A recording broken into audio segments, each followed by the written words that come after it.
What's up, everyone? Aaron Nagler here with Cheesehead TV, coming to you live here on Cheesehead TV's Facebook page, and it's Thursday afternoon, I think. I've lost track. It's been a crazy day, but the Packers look to be heading to Washington relatively healthy. Of course, the injuries that they are dealing with seem to be pretty significant. Aaron Rodgers, the superstar quarterback, still out dealing with that knee injury. He was not in attendance at the Don Hudson Center today. The Packers staying inside due to weather. And Kevin King, clearly one of their better cornerbacks, still out with that groin issue. As Mike McCarthy indicated earlier in the week, most likely won't see Kevin play. Hello, everyone in the comments section. Very nice to see you all. A lot of waves. Good to see you all. Thanks for joining us, jumping in here on a Thursday afternoon. Other than those two, the big injury kind of update is probably that Oren Burks, the rookie linebacker, still dealing with that shoulder injury, but did practice for the first time this week. They didn't practice yesterday, but he was a full participant with that shoulder injury. All signs point to him playing on Sunday. Mike McCarthy, however, indicating earlier this afternoon that he will most likely be a special teams participant, not so sure about how he'll fit in their plans from scrimmage. Now, some of that may be gamesmanship, not wanting to let Washington know how they plan to deploy their people, so to speak. Well, what's that? Hi from Uruguay. What's up, Fernando? You think it's going to be an easy game, as many people suggest? No game is easy in the NFL. However, I would say that this is a game the Packers should win. This is a team they match up pretty well against. They have the advantage at quarterback, clearly. And ultimately, I think they are the better team. Now, that doesn't mean much once they kick off and the teams have to face each other. They say, that saying, any given Sunday, that is a classic and popular for a reason. But yes, no, the Packers should win this game. We go from Uruguay to Cincinnati. What's up, Glenn? How are you, man? What's the real story on the Washington defense, John? They're rated number 1 in the NFL. Of course, that's only after 2 weeks.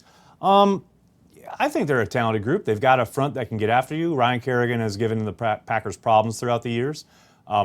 Interesting note this afternoon, Josh Norman, their big-time free agent acquisition of a few years ago, the shutdown corner, he was added to the injury report this afternoon with an illness. Now, no idea about what type of illness, what severity, what it might mean as far as keeping him out of Sunday's game. It doesn't sound like that's the case, but you never know.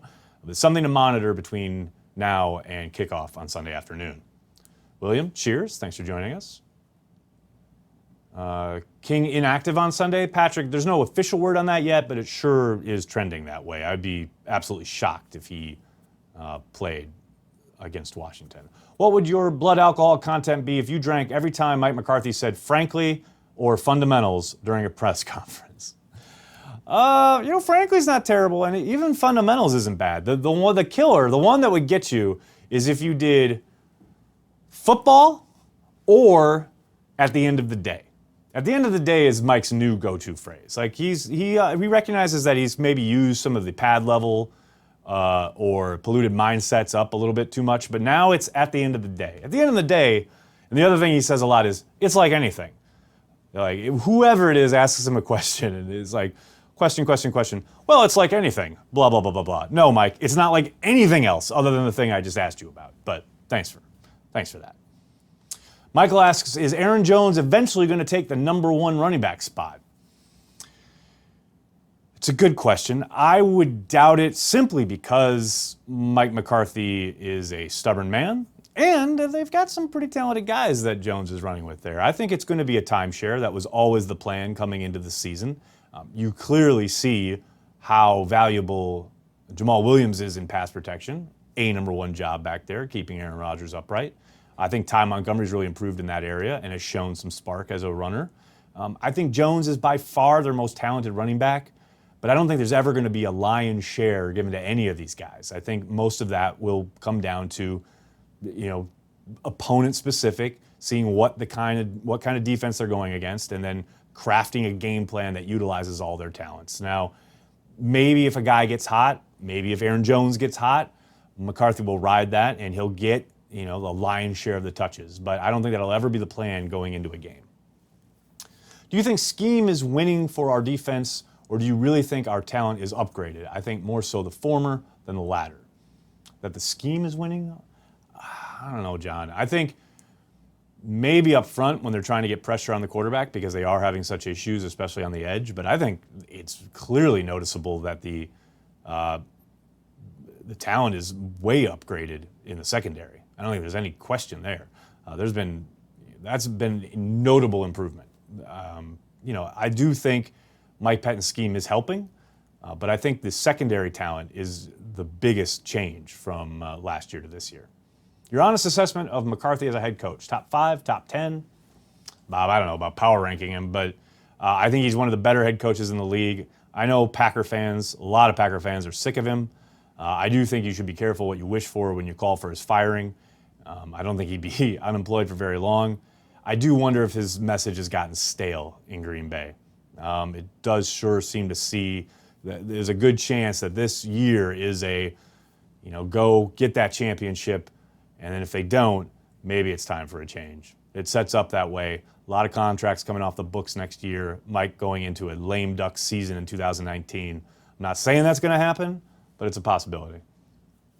Candid thoughts on Clinton Dix. Raymond, Packer fans are way too hard on him.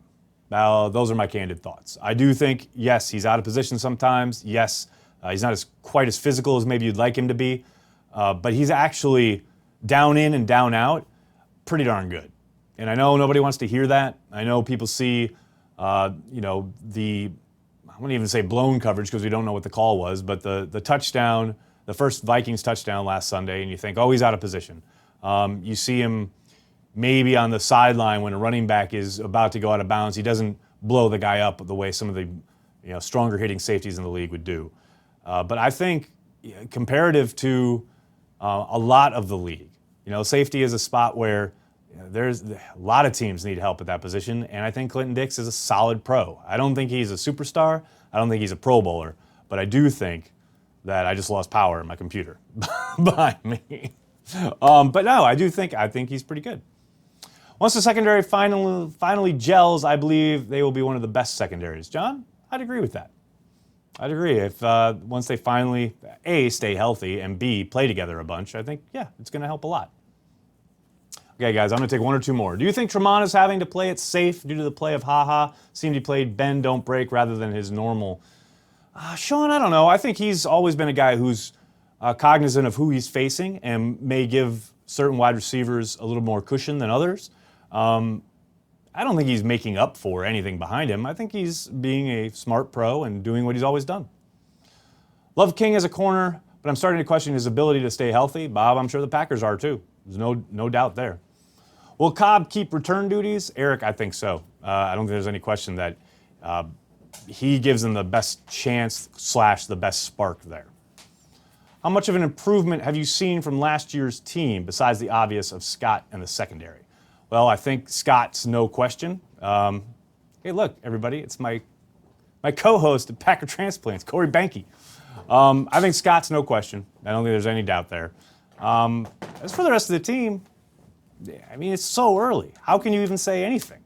It's only week 2. It's a long season. I know we all want answers immediately. That's why you all come here on Packers Daily. But, there's a lot of ball game left. Let's let things play out at least a month. Let's get through at least 4 games before we start making sweeping determinations about whether or not, this has improved or that has regressed, etc.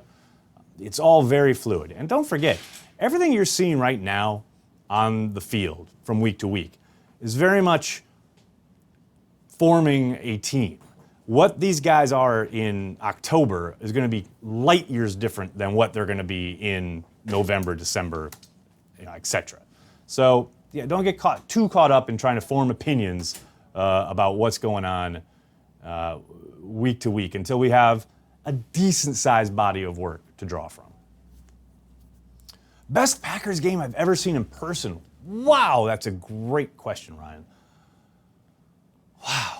I will say it's probably, and there was a lot of great ones, but I would say probably the game against the Broncos back in 2003 at Lambeau when they destroyed the Broncos and they clinched the NFC North because the Cardinals knocked the Vikings out of the playoffs. The game in Lambeau had long since been decided, but we were all sitting up in the bowl. I was with my wife. It was her first time ever at Lambeau, actually. And the game, Ahman Green busted off a long run. It was party central. Everyone was like, celebrating. But then it was, okay, well, they won this game, but are they going to make it into the playoffs? And everyone in the bowl kept looking up at all the people in the boxes because they were watching the Vikings on television. And then all of a sudden you saw everyone in the boxes explode with excitement. You saw a bunch of hands go up. And that meant everyone in the bowl went crazy. And then all the players on the sideline, this was the best part, all the players on the sideline knew that the Vikings had been knocked out because the fans went nuts. Because there was nothing going on in the field. The game had long since been decided. But at that point, the whole place just erupted, and the players started going nuts. They started hugging and everything, and they put up the NFC North champion kind of graphic on the big screen after the game. It was absolutely magical. It was just an incredible night. That is probably my favorite Packer moment that I've attended, Packer game that I've been at. Glenn was there. What's up, Glenn? Scott was there. Look at all these people. Is this like the Ice Bowl? Like it's one of those games that everybody was at and it only grows as the years go on? No, I'm sure you guys were there. It was a good time. I love the 63-yard punt. I think it shocked both the commentators and the punt returner. I hear you, Eric. I think it shocked my friend Corey Banke. He was, griping about the 5th-round pick used on a punter. That's what they have now. They have a field-flipping weapon in J.K. Scott. Oh, thank you so much for the kind words about Packer transplants. Thank you so much for checking it out.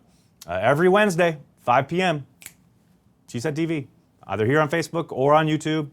We'll be live, so be there. Josh, King is not a bust. He's hurt. I love people who just need to label. Labels are for canned food. Be better than that. What will Pettine do to create more pressure?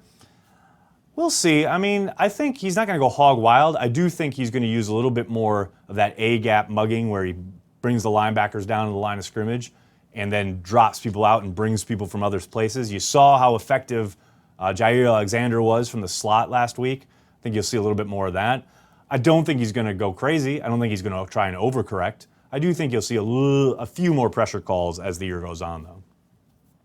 Severity of King's injury. Severity in all caps, so you know Tyler is serious. Tyler, we don't know the severity, but Mike McCarthy did indicate at the beginning of the week that he doesn't think it'll be a long-term problem. So you only take the man at his word. That's promising, obviously, but we won't really know. Maybe we'll get to talk to King later next week. Burks a go for Sunday? If so, what impact does he have? David, sure would look like he's trending towards playing on Sunday. Full participant listed yesterday, full participant today at practice. McCarthy said that, he's slated to play special teams. How much he's going to play from scrimmage, that's going to be a bit of a mystery. We'll see. Like I said earlier, I think it's a bit of gamesmanship. I think he doesn't want Washington to know if he's going to play from scrimmage or not, so they can't game plan for him, so to speak. Think we are adding any more weapons to the squad? Tony, I doubt it. Maybe they'll churn the bottom of the roster somewhat throughout the year, but I don't think they're going to make any huge moves. Now, watch, I say that here. We'll finish going live, and then all of a sudden they'll make a move. But no, I doubt it. See, look, what? Is King beginning the process of not being a Packer? What? No. Business casual and no beer today? What's the deal? Glenn, no, I only drink beer at Packer Transplants. Packers Daily, we're all business here, Glenn. What is Washington's defense good at? Oh, that's a good question. I think they can get after the passer a little bit. Like I said a little bit earlier, Ryan Kerrigan is always giving them some trouble. Josh Norman is a supreme talent, although he was added to the injury report with illness today. But it's so early in the year, who knows what they're good at? Maybe the things they've been good at the last 2 weeks have been smoke and mirrors. We'll find out. Now, they did not look very good last week. They looked much better 2 weeks ago. So It's just a question of finding out which team is the real version. Jayrone Elliott or Fackrell? Give me Jayrone Elliott every time, Nathan. Unfortunately, I'm not in charge. Thoughts on Peterson this weekend? I'm not worried whatsoever. I think the Vikings, Washington will try to run him early. I think they won't have much success, mostly due to the beef up front with the Packers line. I tell you what, Chris Thompson, he scares me a whole hell of a lot more than Adrian Peterson does. Like, no doubt. Is Sam Shields doing anything? Tony, I think he got an interception in the preseason for the Rams, but after that, I'm not quite sure. I don't even know if he made their squad. But I know last I knew, he was out in L.A. playing for the Rams. Percy, what's up? How are you? Speaking of business, are you hiring? Would love to work for Cheesehead TV. Eric, not hiring at the moment, but we're always on the lookout for new talent. So start blogging, start making videos. Who knows?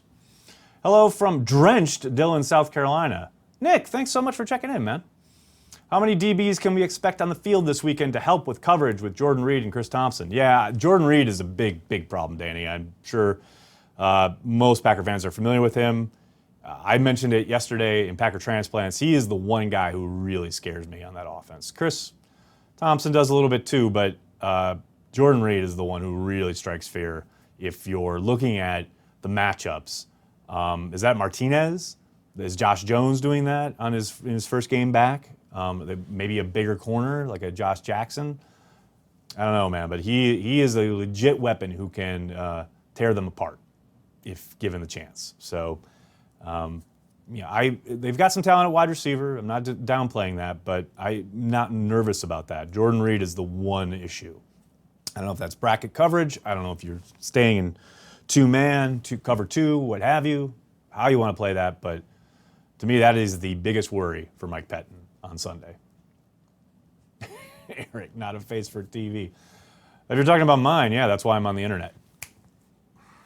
Do you think the refs may be a bit more reluctant to throw the flag on a picture-perfect QB sack? Glenn, I doubt it. Sure sounds like the NFL has said, go ahead and keep doing it.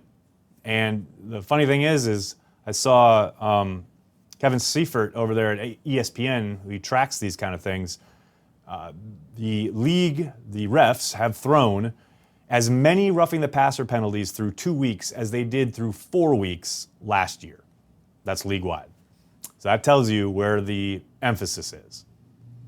So good luck, defenders trying to make a living. Shields had an INT last Sunday. There you go, Mateo. Thanks for keeping us up to date on Sam Shields. So there you go. Sam Shields still playing. Looks like picking Cobb over Jordy was a good move. Raymond, I've been saying it all summer. I believe you are correct. I believe the Packers were correct. Now, got to add the caveat. It's early. It's early. It's only 2 weeks. We'll see how it plays out long term, but it always made sense to me, and it sure seems early on to be the correct decision. Is there any Redskins defensive line that you think could give our O-line trouble? Not particularly. I keep saying it, so I'll say it again. Kerrigan, who they stand him up a lot, but he's the one guy who I think is trouble, and he's the kind of guy who can give Bulaga an issue on the road. Although, hell, in Washington, probably noise won't be a factor. So, I mean, if you saw the crowd last week in Washington for their home opener, holy cow. You can bet it's going to be close to 40, maybe even 50% Packers fans on Sunday. So, noise shouldn't be an issue, and that should help Bulaga. What's the next game I'll be attending? I don't know. Stay tuned. All right, now we're off the rails. What's my favorite restaurant in D.C.? I don't know. Wherever they serve beer. That's the one. Deion Sanders was livid about the roughing call. Everybody who has any kind of interest in football was livid about the roughing call because it was absurd. Raymond's setting up his blog now. Keep an eye out. Raymond, I will do so. Can they win the North on Rodgers' bum knee, Travis? Absolutely. 100%. No question. Now, will they? That's why we watch. All right, everybody, I'm going to have to jump. Thank you so much for all the questions. I'm sorry if I couldn't get to yours. They do fly by. Lots of questions every single day here at Packers Daily. Thank you guys so much. I'll be back tomorrow. In the meantime, make sure you're checking Packers all the stuff you need for the Packers at cheeseheadtv.com. We got it for you. It's up. Packer Transplants was on last night. Make sure you're checking that out. Pack a Day podcast. We have a podcast every single day. So, you got a car ride, you got something you got to do, you got somewhere to be, put Pack a Day in your ear. Or put Packer Transplants in your ear. And soon, hopefully, I'll be doing Packers Daily. I'll be putting this up, too, audio-wise. So, always something for you guys. Video, audio. Check out the articles. cheeseheadtv.com. Talk to you guys tomorrow. Have a good day.